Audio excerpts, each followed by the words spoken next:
Hi guys, here we are looking at chapter 5, and what we're going to talk about today is a new type of equation. We're going to talk about the point slope form of a line, and we are in section 5.5, moving right along in chapter 5. As the name indicates, the point slope form of a line requires that you have both a point, let's say some point x sub 1, y sub 1, and some slope. Let's say our slope is the variable m. So if you've got a point and you've got a slope, you can find the equation of a line very quickly. Now, to be honest, I'm going to tell you about this. This point slope form of a line is not popular because because teachers don't teach it as often, or they don't teach it first. But point slope is probably even more flexible than our famous y equals mx plus b. So quickly, ax plus by equals c. That's called standard or general form, right? Standard form of a line. And then we have y equals mx plus b, everybody's favorite for graphing. We call that slope intercept form of a line because you've got the y-intercept right there. This is all past, this is all history, and here is the future. So here is what we're going to talk about today. So point slope basically says if you have y and you subtract the y term of a point, and then you have the slope m, you can multiply that by x times the x term of the point. Now let me make this a little bit plain.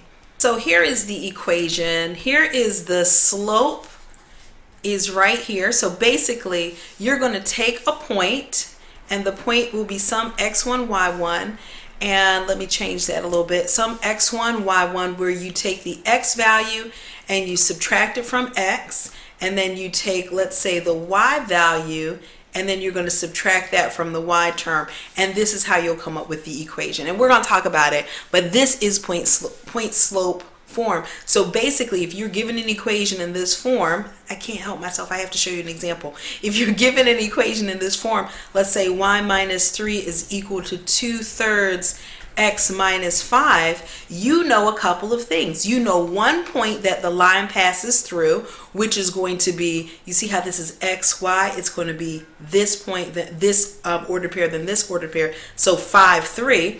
So this line that I have here passes through the point 5, 3, and the slope is just the coefficient of this term here is going to be 2/3. All right, I couldn't help myself. All right, we'll see examples like this in just a moment. Let's see. Here it is written in your text as a key concept. You can see this in your textbook. Pretty much the same thing we just talked about. And here, let's take a look at example 1. We're going to write an equation given slope and a point. So write the point slope form of an equation of a line that passes through this and goes through this point. So we remember point slope looks like this. Y minus the y term of the point is equal to the slope times x minus the x term of the point. So I'm really just going to throw these points in here. It really is a matter of substitution.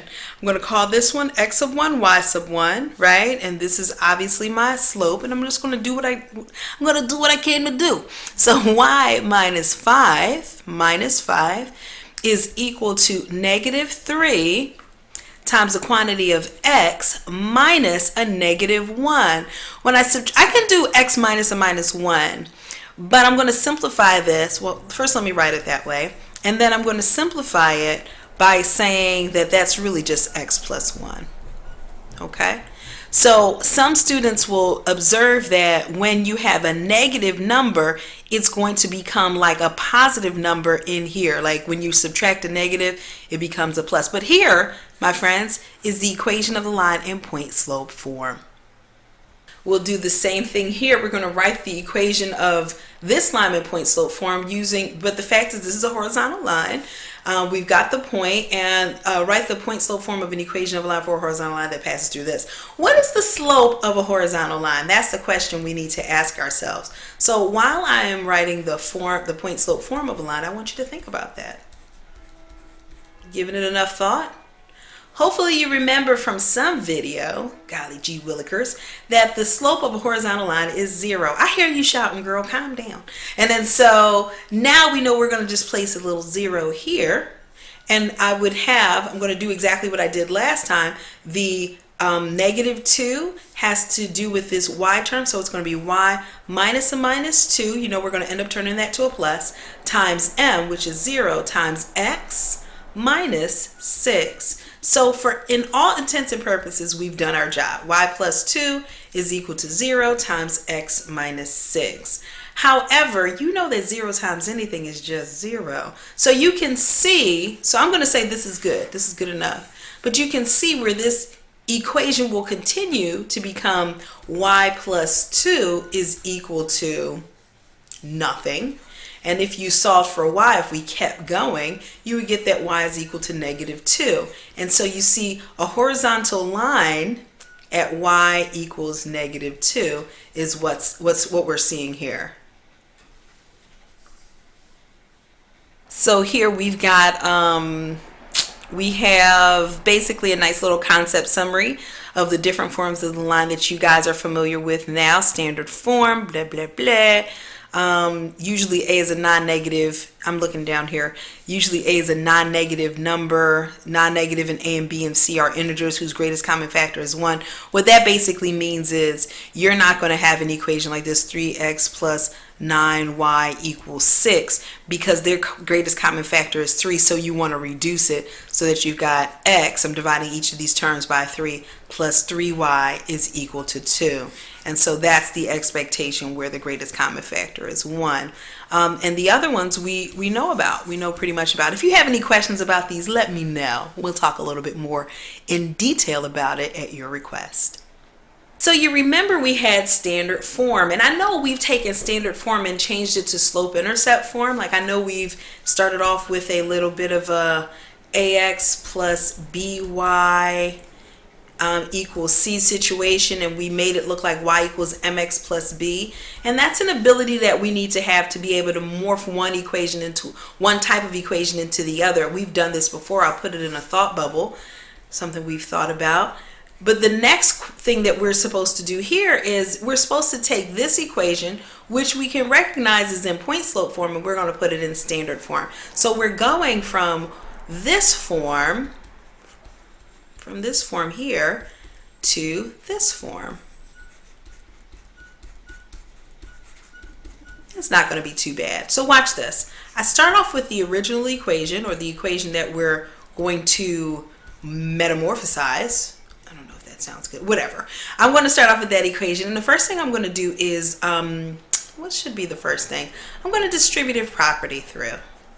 And when I do that, I get that y plus 5 is equal to negative 5 over 4x minus, now I'm going to multiply 2 times negative 5 over 4, and many of you will be satisfied if I just write a positive 10 over 4, which is cool because this is like a 2 over 1 and I can multiply. Somebody probably said, I want 5 over 2, which is same thing, which is fine.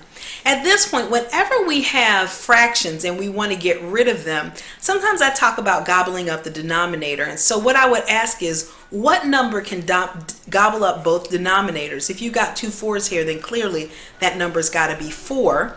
If you had a 4 and a 2, the number would still be 4 if you had reduced this or something.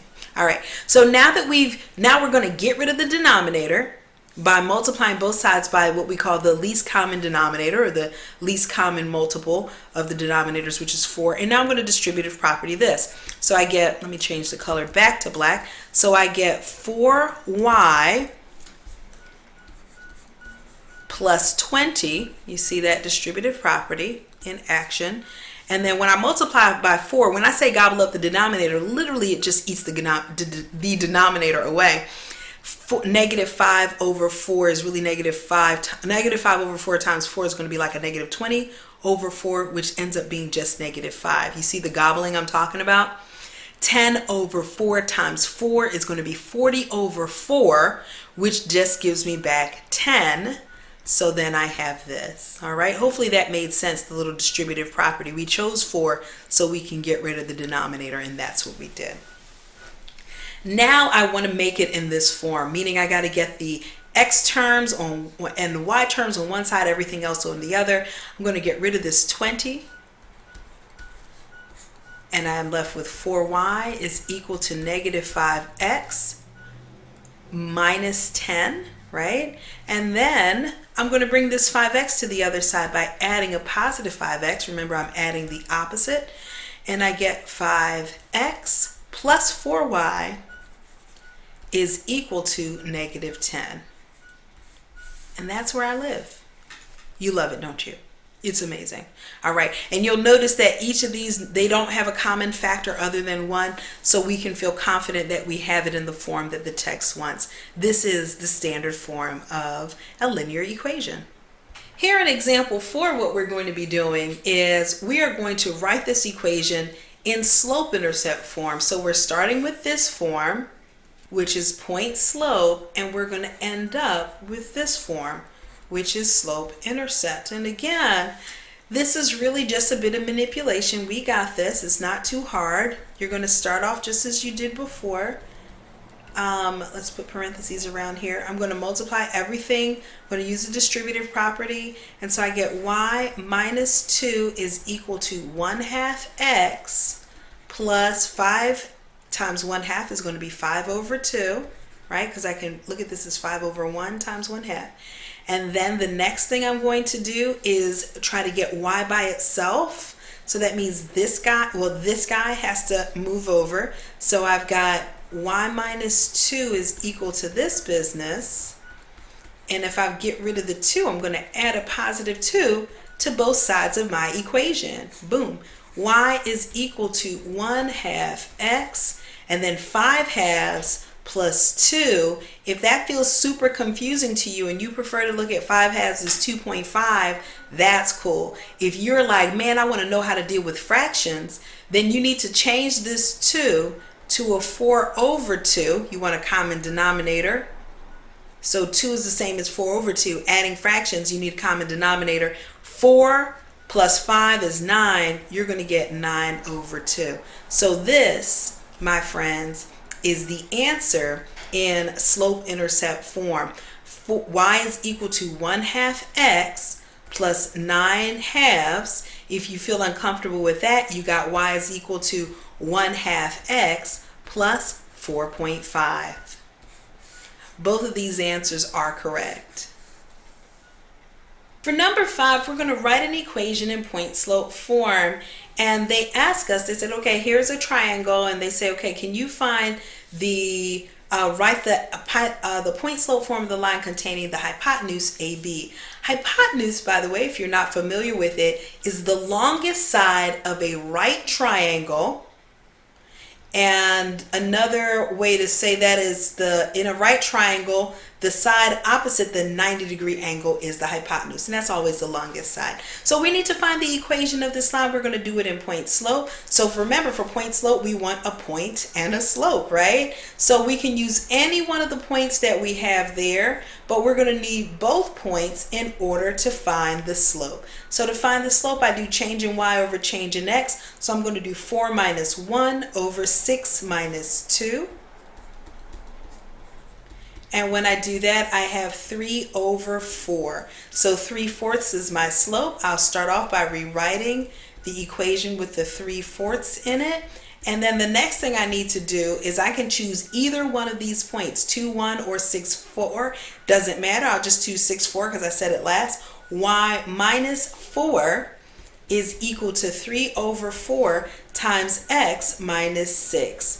I have finally finish this problem. Not too bad, right? So that's what we need to do. And then it says over here, it says write each equation in standard form. They only gave us one equation, but they may have indicated for us to maybe figure out the equation here and equation here. I'm not going to do that. I'm just going to do the one equation in standard form. So we're going to do this yellow line in standard form. We already did it in point slope form. So we're going to do point slope to standard. The first thing I did is use distributive property here.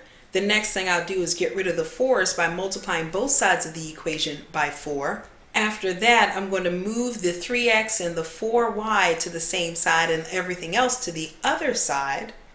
which eventually simplifies to negative 3x plus 4y equals negative 2. And finally, I'll multiply everything both sides by negative 1 to make sure that this lead coefficient is positive, and I get 3x minus 4y equals 2. All right, guys, that's it for me. Take care.